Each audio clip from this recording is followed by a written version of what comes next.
Gjatë gjithë kampionatit ka treguar që është një ekip jashtëzakonisht i fortë, një ekip që me përvojë dhe kjo tregon dhe në ndeshjet e fundit. Pavarësisht kampionati ka qenë një fort me këto ekipe, por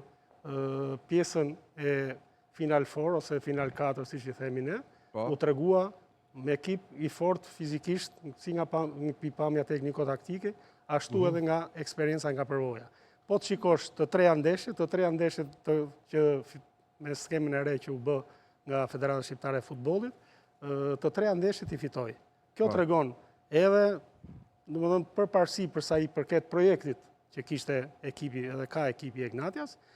ne duhet të themi se ky kampionat ka qenë jashtëzakonisht i fortë me përjashtim të fazës 4, që disa oscilacione, pothuajse 5-6 ndeshjet e fundit pati disa oscilacione. Pati disa lëshime të disa ekipeve, duke filluar nga vendi i parë, ke Vllaznia, ke Ignatia dhe shumë ekipe të tjera. Kështu që përfundimi është që ky kampionat pati rivalitet, pati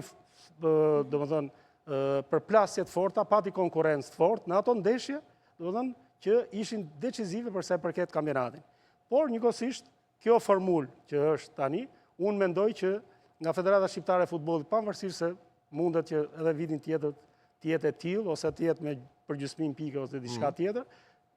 kjo formulë nuk i përshtatet kampionatit tonë. Të paktën 10 ekipe, siç janë, mundet edhe 12-14 ekipe, që ne ta bëjmë me 3 faza, mos ndeshet një ekip të ndeshet 4 herë dhe bën diçka monotone dhe mund të ketë edhe lëshime. Që duhet, unë për mendimin tim, duhet ta shikojnë dhe ta gjykojnë që të bëjnë një zgjidhje tjetër, ose ta bëjnë me 6 ekipe, ose ta zgjidhin